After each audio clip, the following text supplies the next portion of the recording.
चंद्रपूर मधला हा विषय आहे।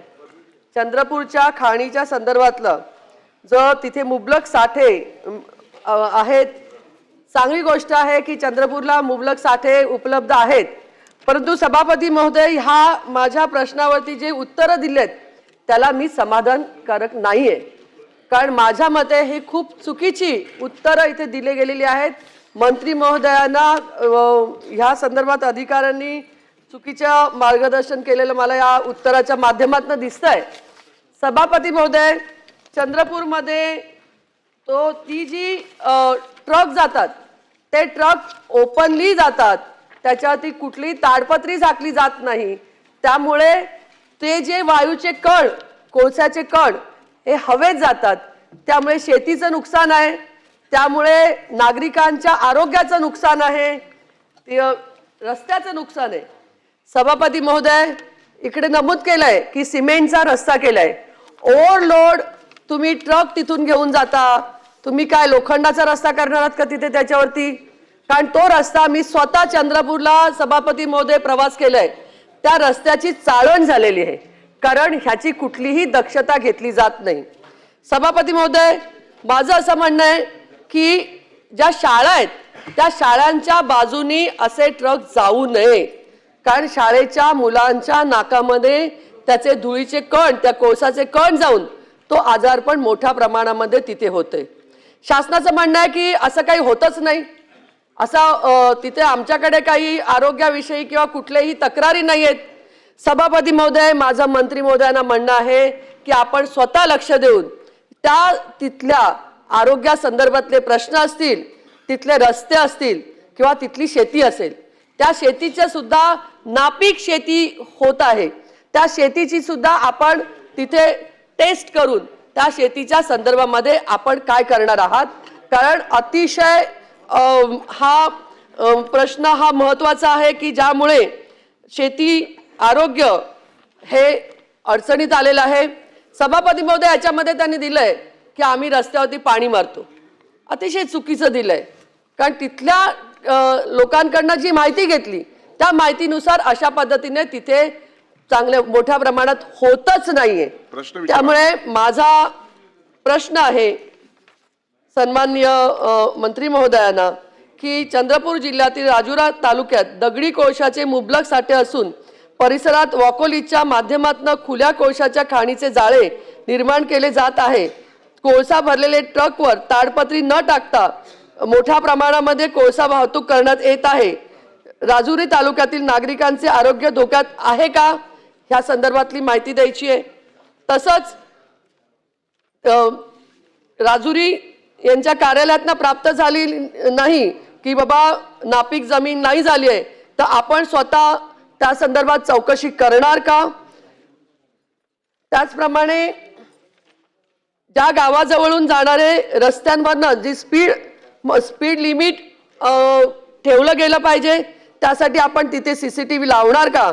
आणि शाळा व गावांच्या वाहतुकीसाठी विशेष नियम आपण लागू करणार का? सन्माननीय सभापती महोदय, सन्माननीय खापरेताईंनी वेस्टर्न कोल माइन्स चंद्रपूर इथल्या खाणीमुळे होणारं प्रदूषण आणि त्यामुळे होणारा आरोग्यावरच्या अपाय या संदर्भातला सन्माननीय अध्यक्ष महोदय प्रश्न उपस्थित केलेला आहे। ही अंशतः बाब खरी आहे की या प्रमाणात अवजड वाहन करणारी, वाहतूक करणारी जी वाहनं आहेत ती क्षमतेपेक्षा अधिक प्रमाणामध्ये लोड जो त्यांना सँक्शन करून दिलेला आहे तशा पद्धतीची वाहतूक काही प्रमाणामध्ये करतात। आपल्याकडं 2 यंत्रणा आहेत त्यांच्यावर नियंत्रण ठेवणाऱ्या, आपल्या पोलीस दलाचं वाहतूक शाखा आणि राज्य परिवहन म्हणजे आयुक्त यांच्यामार्फत काम करणारे RTO विभाग। सन्माननीय अध्यक्ष महाराज, सन 2025 मध्ये एकूण 355 अवजड वाहनांवरती पोलिसांच्या वाहतूक शाखेमार्फत आपण कारवाई केलेली आहे। त्याचबरोबर परिवहन विभागाने RTOनी सन 23-24 मध्ये 179 वाहनांवर, 24-25 मध्ये 79 वाहनांवर आणि 25-26 मध्ये 122 वाहनांवर म्हणजे 2 वेगवेगळ्या यंत्रणांमधनं जवळपास 500 पेक्षा जास्त वाहनांवर अशा पद्धतीनं आपण कारवाई केलेली आहे. या प्रश्नामध्ये माननीय खापरेताई म्हटल्या तसं आपण ताटपदरी आच्छादन करण्याचा आदेश केला, अनिवार्य केलं, पण त्याचे स्पेसिफिकेशन्स आपल्याला पर्यावरण विभागाकडनं घेऊन या ठिकाणी द्यावेत असं विभागाचं मत आहे. त्याचं कारण एकदम पातळ झिरझिरीत अशी काहीतरी आच्छादन केल्यासारखं नुसतं दाखवायचं आणि ते वाहन डेपोतनं निघालं, वाऱ्यानं वगैरे ते जर काही फाटलं तर त्याच्यामधनं कण बाहेर येऊ शकतात.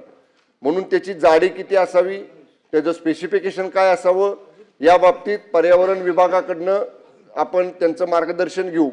आणि या बाबतीत अधिवेशन संपल्यावर मी बैठक घेतोय या विभागाचा मंत्री म्हणून, ते स्पेसिफिकेशन इन्क्लूड करून त्याचं टाईट त्या जाळ्या आवळल्या पाहिजेत वरनं, की जेणेकरून त्यातनं कण जाणार नाहीत. हा एक उपाय आपण करतोय. दुसरा उपाय, फ्लाइंग स्क्वॉडची संख्या ही वाहतूक शाखेलाही आपण वाढवायला सांगतोय आणि परिवहन विभागालाही वाढवायला सांगतोय. आज जवळपास 500-550 वाहनांवरती आपण कारवाई केली, पण ती दुप्पट तिप्पट कशी करता येईल यासाठीचा आपण या ठिकाणी त्या बैठकीमध्ये अंतर्भूत करून सुधारित सूचना देतोय. तिसरी महत्वाची गोष्ट, जेव्हा ही वाहनं त्या माईनमधनं बाहेर येतात आणि एखाद्या डेस्टिनेशनपर्यंत 200, 300, 400 किलोमीटर प्रवास करून जातात, तेव्हा त्याला GPS प्रणाली असली पाहिजे की ते वाहन आधीमध्ये सुद्धा कुठं पोलिसांना आणि RTOला ट्रेस करता आलं पाहिजे. तर या सगळ्या उपाययोजना या मायनिंग डिपार्टमेंटच्या विचाराधीन आहेत. अधिवेशन संपल्यानंतर पर्यावरण विभाग, परिवहन विभाग, गृह विभाग यांची संयुक्त बैठक बोलवून या अनुषंगानं कडक उपाययोजना आपण या वाहतुकीच्या संदर्भात करतोय. नंबर 1.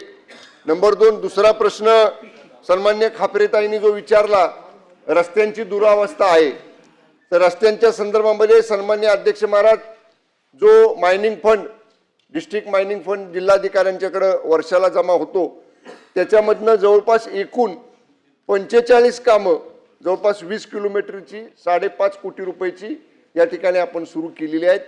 जे पाणी मारतात, जो सन्मान्य ताईंनी मुद्दा सांगितला, साईड पट्ट्या ज्या रस्त्याच्या कडेच्या आहेत, ज्याच्यामुळे एखाद्या वेळी ओव्हरलोडचं वाहन पुढून वाहन आल्यानंतर खाली जातं, म्हणजे रस्त्याच्या खाली उतरून पुढे जातं, अशा वेळी त्या साईड पट्टीवरचा झुरळा उडू नये म्हणूनसाठी आपण पाणी मारण्याची व्यवस्था त्या ठिकाणी केलेली आहे. तथापि ताईंनी उपस्थित केलेला ते प्रदूषण होण्याचा मुद्दा, ओव्हरलोडचा मुद्दा, या सगळ्या बाबतीत मायनिंग डिपार्टमेंट अतिशय गंभीरपणानं अधिवेशन संपल्या जॉईंट बैठक घेऊन कडक उपाययोजना याच्यावर आपण करू.